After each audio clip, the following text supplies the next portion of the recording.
మనుషుల కోసం ఎదురు చూడొద్దు, మనుషుల మీద ఆధారపడద్దు, దెబ్బతింటారు.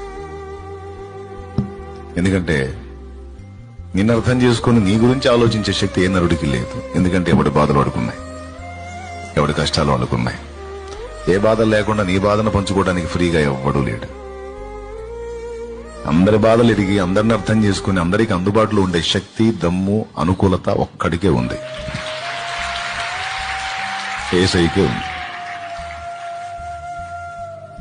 కొంతమంది నిన్ను పట్టించుకున్నారని పొంగిపోవద్దు, సంబరపడద్దు, చంకలు వద్దొద్దు. కొంతమంది నిన్ను పట్టించుకోలేదని నువ్వు బాధపడద్దు. నువ్వు వేడుకోవాల్సింది, ఎదురు చూడాల్సింది, పెన వేసుకోవాల్సింది, ఆశపడాల్సింది ఆ ఒక్కడి కోసమే, నా ప్రభు అయిన యేసుక్రీస్తు కోసం, నజరేయుడైన యేసు కోసం. అంతే. పనికొచ్చిద్దా మీకేమన్నా ఈ మాట? ఎంతమందికి పనికొచ్చిద్దో?